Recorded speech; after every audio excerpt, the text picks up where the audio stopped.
Fakultas Teknik Universitas Negeri Manado. Pada kesempatan kali ini saya akan menyampaikan mata kuliah sesuai dengan bidang keahlian saya, yaitu mata kuliah perencanaan ruang luar. Dengan kode mata kuliah MD 5832434. Mata kuliah ini ditujukan untuk mahasiswa semester 4 dan bobot mata kuliah ini 2 SKS dan diselenggarakan dalam 16 kali pertemuan tatap muka dengan rincian 14 kali pertemuan materi dan 2 kali pertemuan masing-masing, yaitu ujian tengah semester dan ujian akhir semester.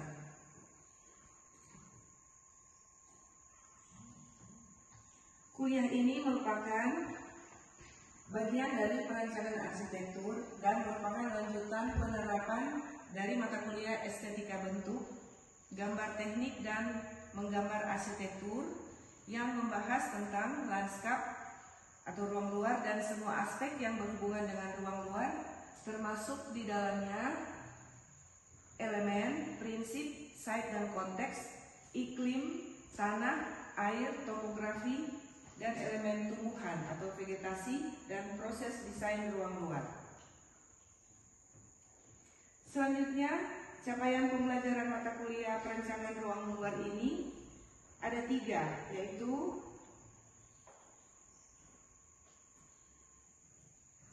mahasiswa mampu atau menguasai menjelaskan pengertian dan tujuan mata kuliah ruang luar atau lanskap.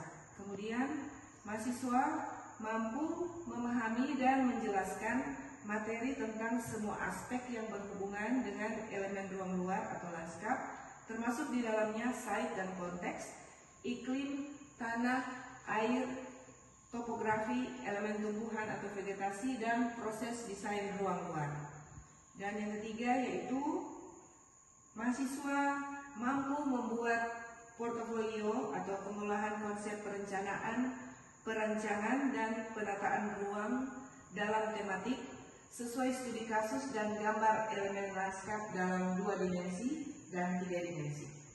Selanjutnya adalah bahan kajian yang tertuang dalam LPS ini dapat diunduh di link yang akan diberikan atau difotokopi oleh mahasiswa. Dan bahan kajiannya adalah sebagai berikut. Di samping pendahuluan rencana pembelajaran semester, sejarah perkembangan ruang luar dan juga lanskap. Kemudian ada konsep lanskap form dan landscape space. Dan ada prinsip-prinsip ruang luar. Kemudian ada materi elemen ruang luar, site dan konteks, iklim, tanah, air, topografi, elemen tumbuhan atau vegetasi. Selanjutnya mahasiswa akan diajar bentuk-bentuk dasar ruang luar atau lanskap. Kemudian tahap selanjutnya yaitu proses perencanaan dan perancangan ruang luar, di mana mahasiswa akan membuat penyusunan data, layout, analisis dan konsep perencanaan ruang luar yang mempunyai tema. Dan yang terakhir yaitu teknik penyajian gambar atau teknik presentasi dalam visualisasi 2 dimensi dan 3 dimensi atau perspektif. Dan untuk strategi yang saya pakai atau metode pembelajarannya adalah melalui tutorial, kemudian ada discovery learning yang mendorong mahasiswa untuk aktif mencari dan menemukan pengetahuan mereka sendiri melalui proses eksplorasi yang bisa diakses di internet atau melalui proses pembelajaran yang didapat sendiri secara otodidak.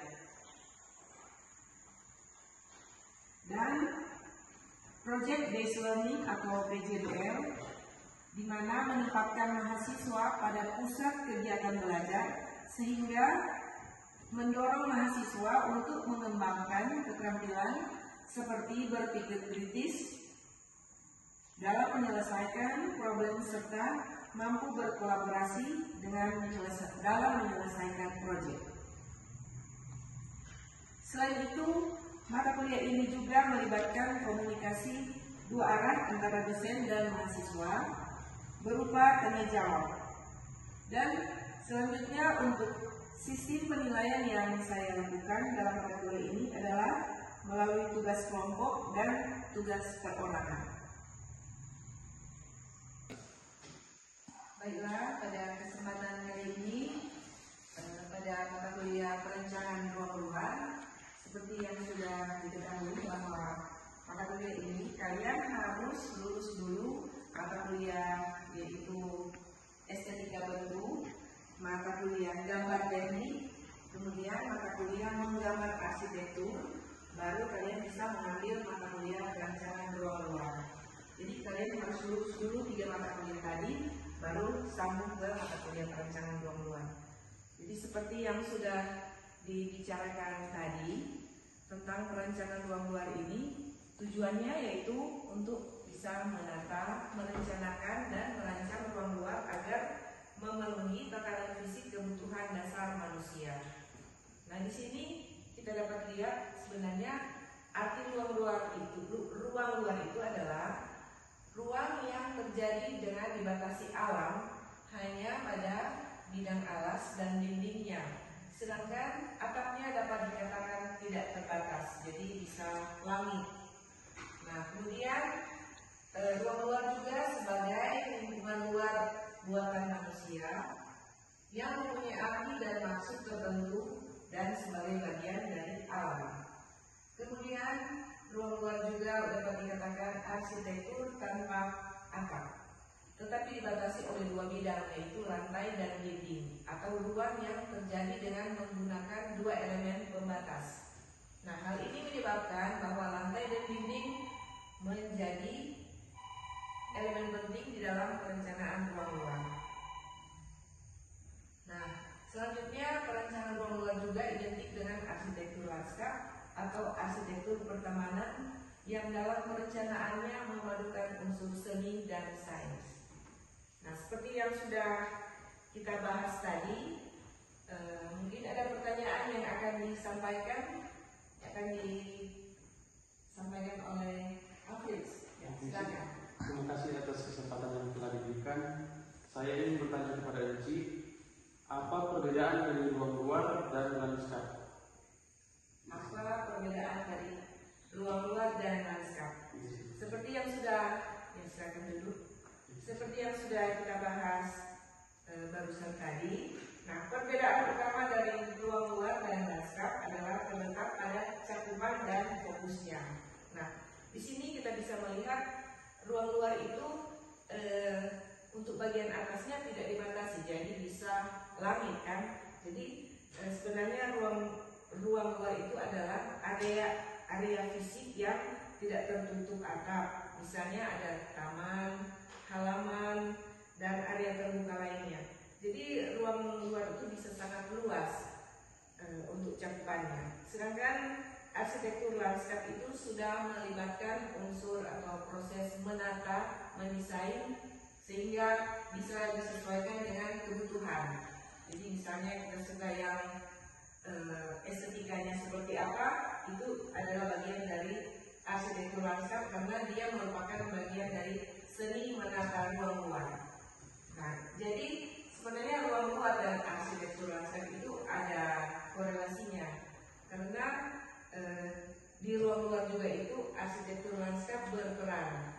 Nah, sekarang ini arsitektur nama dari lanskap itu sudah di berbagai macam ilmu pengetahuan memakainya. Contoh lanskap politik, lanskap pendidikan. Makanya harus jelas dikatakan lanskap apa. Jadi arsitektur lanskap atau lanskap arsitektur.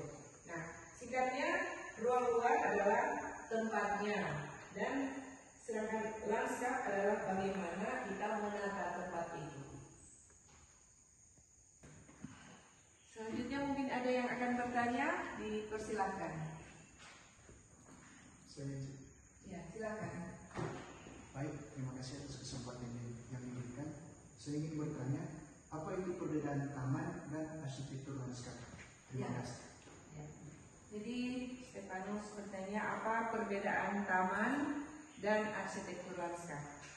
Kalau kita lihat ini, untuk arsitektur lanskap itu seni menata ruang luar kan. Taman juga harus ditata supaya bagus. Nah di sini kita bisa melihat kalau taman itu lebih bersifat ke dekoratif, estetikanya lebih ke dekoratif, dan untuk arsitektur lanskap itu lebih bersifat kepada sifat utilitas atau fungsi atau manfaat. Jadi kalau taman lebih ke dekorasinya, sedangkan untuk arsitektur lanskap itu lebih ke utilitas atau fungsi dan manfaat. Tapi kedua-duanya juga bisa fokus pada estetika, artistik, dan kreativitas. Dan untuk arsitektur lanskap lebih fokus pada fungsi teknis dan ekologi atau lingkungan. Jadi memang kalau mau dipikir-pikir, pemakaian kata lanskap itu sudah di berbagai multidisiplin ilmu. Jadi kadang-kala membingungkan karena ada lanskap pendidikan, ada lanskap agama, ada lanskap sosial ekonomi. Nah, ada juga lanskap tubuh manusia. Jadi kadang-kala kita dibingungkan oleh pemakaian kata lanskap itu. Makanya harus jelas lanskap arsitektur atau arsitektur lanskap. Demikian. Nah, untuk tugas kalian yang terakhir, yaitu tugas besar, tugas semester, kalian akan membuat proses perencanaan dan perancangan ruang luar atau lanskap dengan memilih lokasi, memilih tema atau memilih kasus, yaitu bisa kampus, bisa kawasan perumahan elit, bisa taman kota, bisa kawasan perkantoran, atau kawasan pusat bisnis, mall, dan lain-lain. Nah, kalian akan membuat dalam tugas besar kalian yaitu proses perencanaan dan perancangan ruang luar, yaitu mulai dari penyusunan data, layout, analisis, dan konsep perancangan ruang luar yang mempunyai tema.